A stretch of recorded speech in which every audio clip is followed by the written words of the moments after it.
until I met a lady in Toronto from South America who shared about her journey of sexual abuse by her own father who was blind. I never believed that I was sexually abused at home. My great uncle, who was a blind man, who used to squeeze my breast, and each time I was a caregiver to him, and each time I cared for him, like at taking him around, holding his hand and taking him around, or providing water, food, whatever necessity. And always he wanted to, like, touch my hand to say thank you, kind of thing. But at the same time, he will just squeeze the breast. And for me, I thought it was an accident, because how can a blind man can do such a thing? So when I read this woman's book about her own childhood, own sexual abuse experience with her father, blind father, really woke me up to believe it was not just an accident.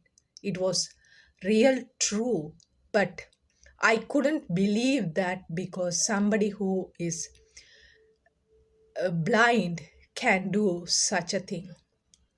So, in my own home, I was sexually abused. But it's very hard. It's so easy to point out and tell what has happened somewhere else. But to admit that sexual abuse can happen in my own home too.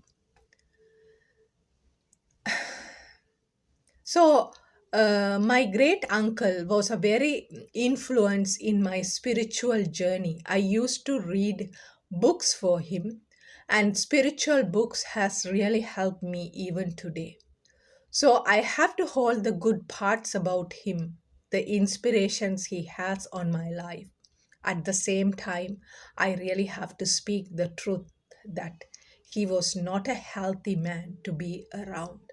So, both at the same time, I have experienced. He was one of the talented man I ever met in my life. Even though was blind, he played accordion, melodica, violin, mouth organ, flute, and his talent, nobody in the family or anybody didn't have such a talent. But the talented man who was inspiration was the same person who has abused me. And living with him in our home, in our village, due to the war, we were displaced, and we never met him again. We never went back to our home, and he died there. And we moved to the capital city where my father was. My father used to come to our village one very seldom, and the war was an excuse for him at that time. But once I started to live with him at the age of 17, life was so painful.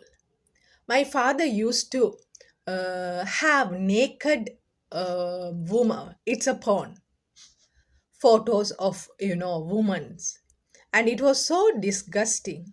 But I didn't have a choice, and I met my therapist.